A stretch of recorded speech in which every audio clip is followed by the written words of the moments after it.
Comandante militar do Sul, general de Exército Antônio Hamilton Martins Mourão. Prazer tê-lo aqui, general. Prazer é meu, Paulo.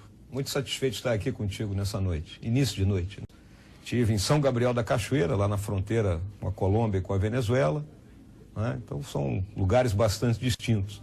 E fora do Brasil, tive duas oportunidades de servir ao nosso país, né? Em Angola, na Missão de Paz das Nações Unidas, e posteriormente na Venezuela como agente de defesa e do Exército. O senhor serviu na Venezuela com Hugo Chávez? Sim, Hugo Chávez estava no poder, até foi um período bastante complicado, mas interessante para a gente aprender. Pois é, e o que o senhor aprendeu, que lições o senhor colheu daquele momento, tendo um homem que veio das Forças Armadas venezuelanas, que tentou dar um golpe militar, invadindo, até pensei que era o Congresso, né? Tinha na memória que era o Congresso.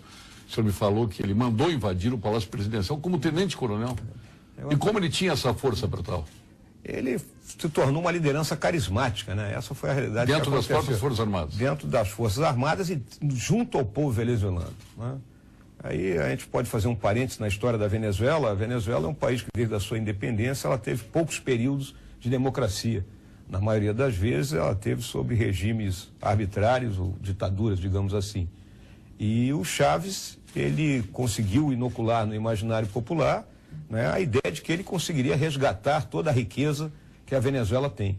Mas, na realidade, a verdade se comprovou. Uma versão moderna do Simão Bolívar, seria? Seria uma versão moderna. Não, ele era um admirador completo de Bolívar, né? Inclusive, qualquer discurso dele, ele buscava citações de Bolívar. E o Bolívar tem um lugar muito certo ali, muito permanente no seio do povo venezuelano, né? O povo venera a figura do seu libertador.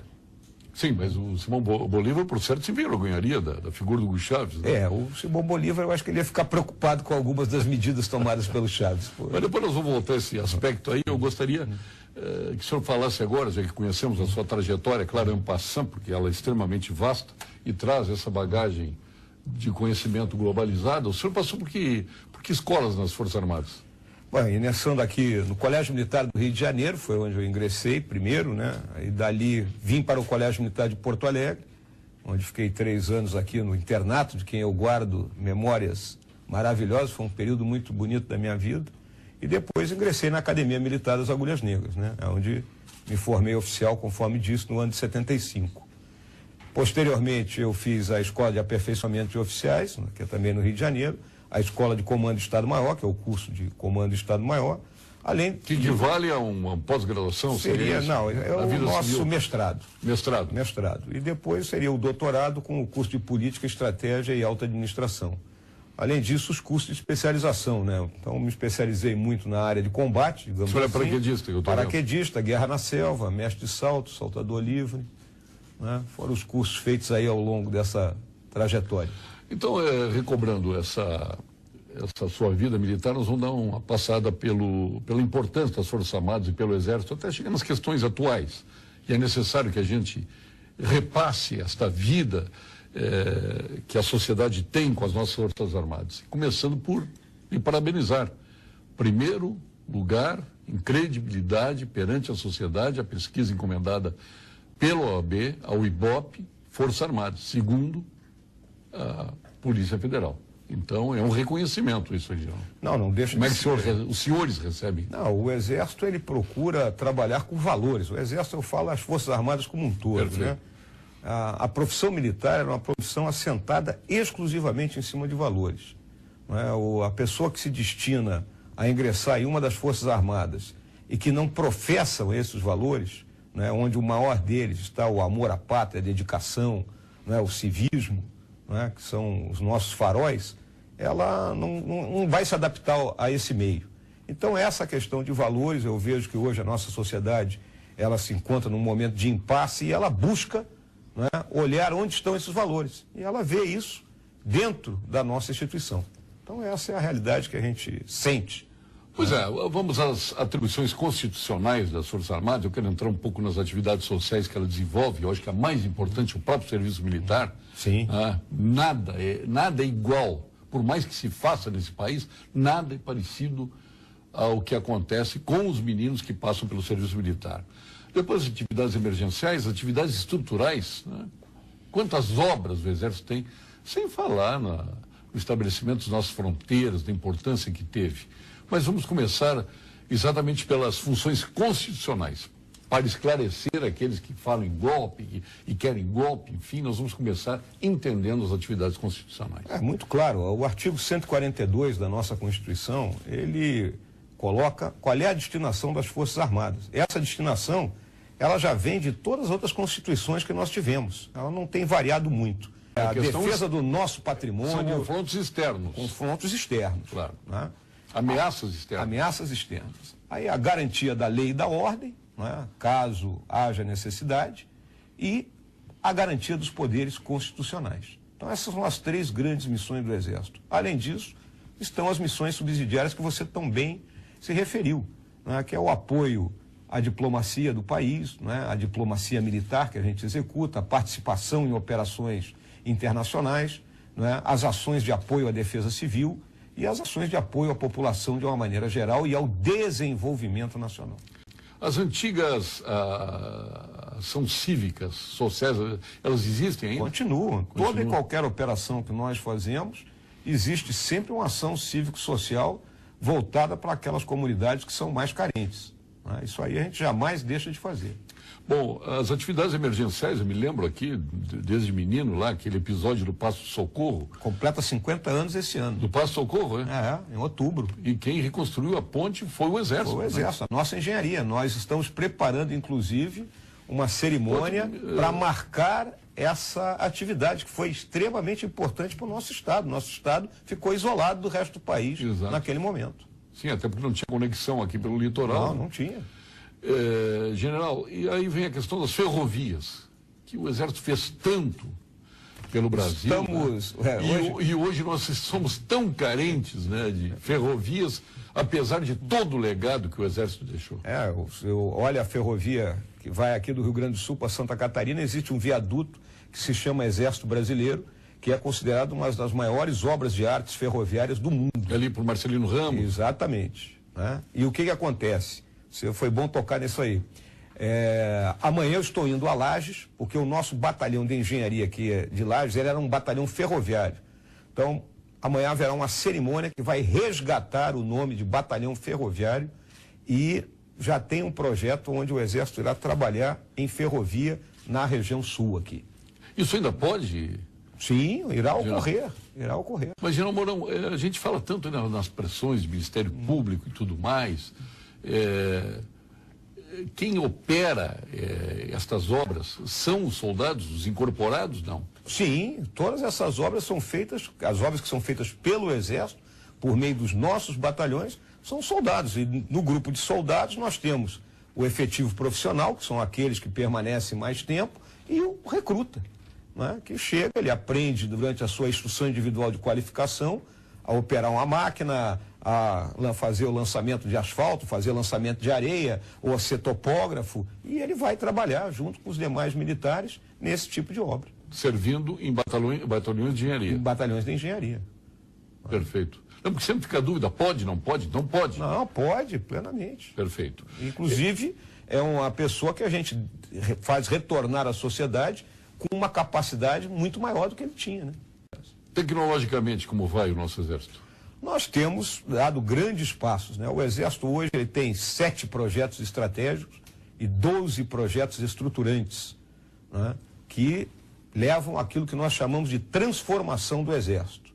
Né? O Exército ele passou um determinado período, né, buscando, né, se acertar e conseguir dar um passo à frente em termos da nova forma de combater, e com base nesses projetos nós estamos conseguindo.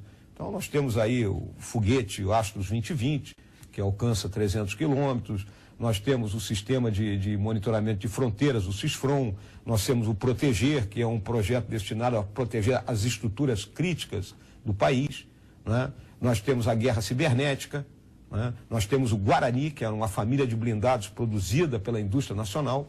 Então isso está nos dando um avanço tecnológico muito significativo. Então quer dizer que é lenda essa história de que as Forças Armadas estão desequipadas? Podemos dizer o seguinte, não temos o equipamento que necessitamos, a totalidade, mas temos o que podemos. Vamos recuperar um pouco da história. A gente fala tanto aí no chamado golpe militar, isso historicamente nós já conversamos pessoalmente sobre isso, uma questão que vem lá da proclamação da República, né, e passa por vários episódios históricos do país, né?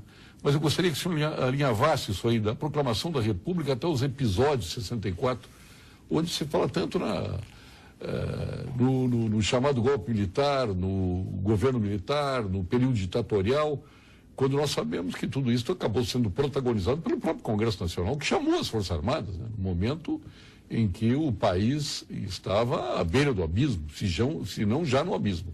Então, gostaria que o senhor fizesse essa evolução histórica de forma sucinta. Olha, Paulo, o que acontece? Eu falei aqui no começo a questão da defesa da pátria, né?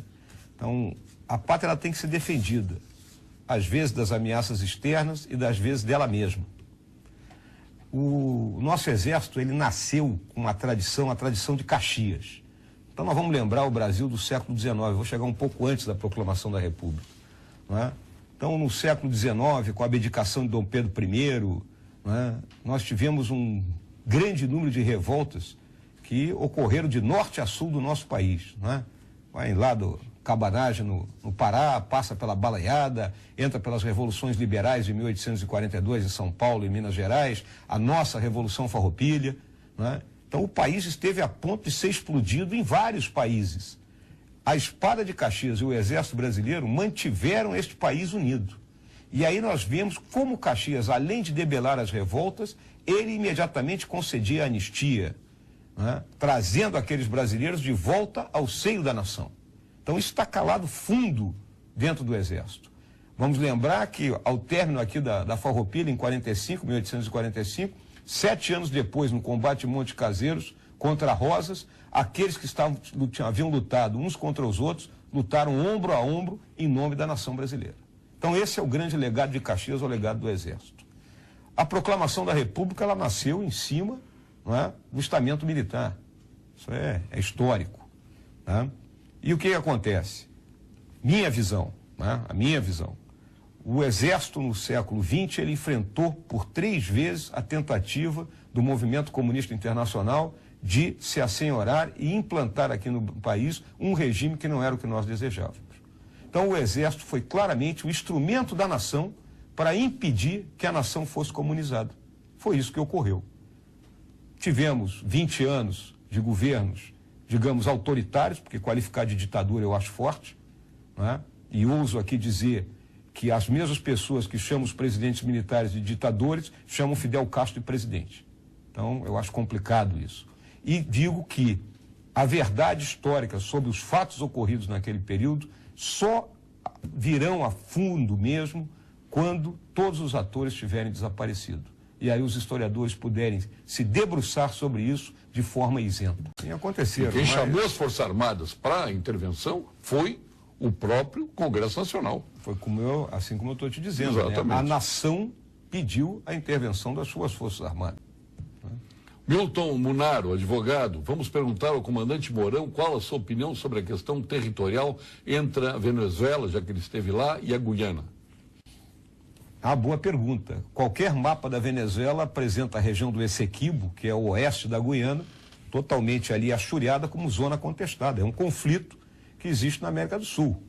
Né? Houve um laudo arbitral no final do século XIX, se eu não me engano, que deu o ganho de causa na época à Inglaterra, né? Porque a Guiana não era país independente, mas a Venezuela até hoje ela considera que aquilo é parte do seu território. Então isso terá que ser discutido em algum momento novamente. Jones Tubino, que falta faz nos dias de hoje o exército do governo fez obras extraordinárias, entre elas a Itaipu Binacional. O Jones Tubino. Itaipu foi início do governo do presidente Geisel, né? O presidente Geisel levou a ferro e fogo aquilo ali. Paulo Sérgio, Irineu Coppe aqui. Há alguns dias já me manifestei no programa, quando estava o brigadeiro Dias. Hoje reitero ao general, quando jovem convocado para o serviço militar obrigatório, não queria servir de jeito nenhum. Como foi na marra, fiquei 10 meses e 9 dias. Tenho hoje 60 anos, reconheço a importância do Exército em minha vida e de tantos outros que conheço. Só lamento que o ingresso é reduzido por falta de verba, pois com certeza, se continuasse o ingresso da maioria que a estrutura suporta, teríamos a formação de excelentes cidadãos e menos crimes praticados por jovens. A questão do ingresso nas Forças Armadas do soldado recruta, né, vamos colocar assim, ela não tem nada a ver com questão de recurso, né? É que o tamanho do Exército que nós temos é esse. Nós incorporamos anualmente 70 mil jovens, né? Essa é a nossa incorporação anual. O Brasil precisa dos batalhões de engenharia do Exército. As obras públicas deveriam ser realizadas pelo Exército. Ficariam mais baratas, mais rápidas e, principalmente, acabaríamos com a corrupção. Paulo Sérgio, manda um TFA para o general Miguel Aspes. Um forte TFA para o irmão. O que é o TFA? Tríplice fraternal abraço. Tríplice fraternal. Tá tudo justo e perfeito por aqui também. Em ambas. Boa noite, Paulo Sérgio. Poderia perguntar ao comandante da possibilidade, nos dias de hoje, pela falta de segurança, o Exército poderia ir às ruas para auxiliar na segurança? Ótimo programa, Paulo Bestler. O Exército já participou de operações, né, contra a criminalidade no Rio de Janeiro, né? Tivemos aí já 2 operações grandes. É óbvio que se o Estado se sente que a sua polícia já não tem mais condições de cumprir a missão, o governador pode pedir ao presidente da República o auxílio das Forças Armadas. O Exército, como dizer, os militares tiveram a testa do país durante 26 anos. Eu quero lhe fazer uma pergunta aqui, que a gente sempre diz, aí não teve um presidente militar que tenha morrido rico, todos morreram com problemas, inclusive o general Figueiredo, ou com os parcos salários que a condição de general lhes reservava. Eu lhe pergunto, em algum momento as Forças Armadas legislou em causa própria? Jamais.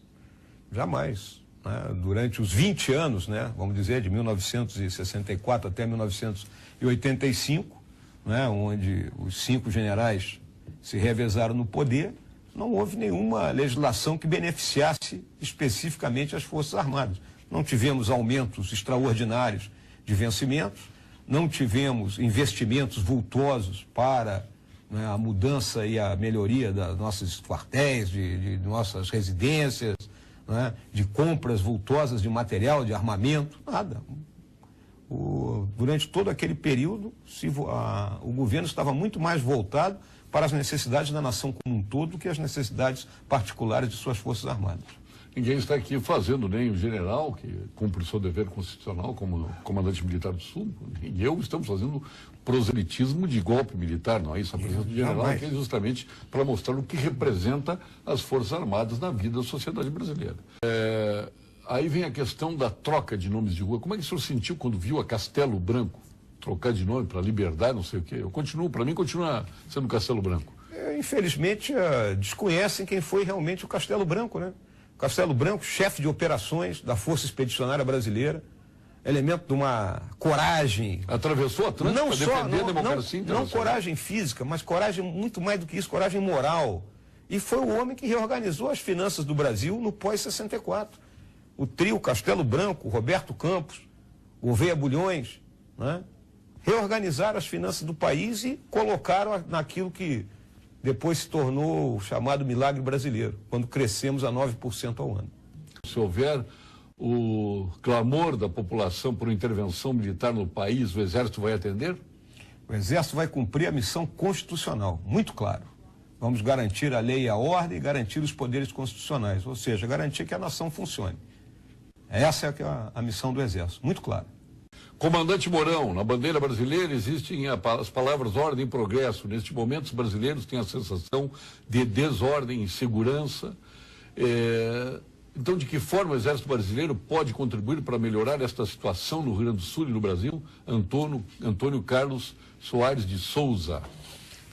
O que eu posso dizer ao Antônio Carlos, que o Exército vem fazendo a sua parte, dioturnamente, né? Estamos dentro dos nossos quartéis, mantendo o nosso treinamento, estando prontos para assumir qualquer situação que a nação precisar. Paulo Roberto Mack, a possibilidade de voltar os militares governarem de novo o nosso país, ela existe? Seria uma boa para todos nós, está dizendo o Mack aqui, mas o general já respondeu. Eu digo aí para ele, existe, desde que eleito. Marcelo Dantas, grande general Mourão, quais as vantagens e desvantagens para o Exército Brasileiro da missão de paz do Haiti? Marcelo de Oliveira Dantas, bela pergunta. Excelente pergunta. Coronel de Cavalaria aqui. Então, a vantagem do Exército lá no Haiti, que nós, ao longo dos últimos 10 anos, nós tivemos um enorme efetivo do Exército que saiu do nosso país, onde fez um treinamento específico, muito acurado, né? Passou 6 meses fora, né? Num país estranho, numa situação difícil, com língua estranha, em determinados momentos em situações tensas, praticamente situação de combate, em outras mais calmas. Então, isso deu uma grande experiência ao nosso pessoal, né? Então, essa é a grande vantagem da nossa permanência lá no Haiti. Leandro Leal, comandante Mourão, fui soldado no 18º Batalhão de Infantaria. Gostaria de saber se o Exército Brasileiro apoia Dilma ou apoia o povo? A pergunta... O ex-soldado do 18 está me colocando contra a parede. Não, o soldado colocando o general contra a parede? Vou repetir, garantia dos poderes constitucionais. A presidente foi eleita democraticamente e ela é a comandante em chefe das Forças Armadas. Artigo 84 da nossa Constituição. Rodrigo Silveira Almeida, parabéns pela entrevista. Nasci em 71 e nunca conheci ninguém que tenha sido preso ou torturado pelos militares. A educação e a saúde funcionavam, as pessoas tinham vergonha na cara. Olha, tio, eu estou surpreso aqui com as manifestações. General Mourão, o Exército Brasileiro estaria preparado para uma guerra hoje? Sim, lógico. Se não tivéssemos preparado, estaríamos enganando a nação, pô. General, vou lhe reservar agora esse final de programa para o senhor se dirigir à sociedade gaúcha brasileira, hoje a Rede Pampa. Ela pode ser acessada em qualquer lugar do mundo. Vamos esperar que o general Denardi esteja nos assistindo lá no Chile. Lá no Chile, né? Nosso amigo general Denardi está lá. Bem, Paulo, eu agradeço mais uma vez a oportunidade. Foi um programa franco, aberto. Nós respondemos aqui dentro dos 2 princípios básicos da nossa instituição, da disciplina e da hierarquia, né? Todos os questionamentos que foram lançados. E o que eu quero deixar como grande recado à sociedade gaúcha, né? E à sociedade brasileira que nos ouve também, é que confie no seu Exército. O seu Exército, né? Ele está pronto para, como eu disse no começo, lutar e vencer as guerras que a nação tiver que travar. E para cumprir a sua missão constitucional. Garantir a lei e a ordem e garantir os poderes constitucionais. O Exército está aí. Podem não vê-lo, mas confiem nele.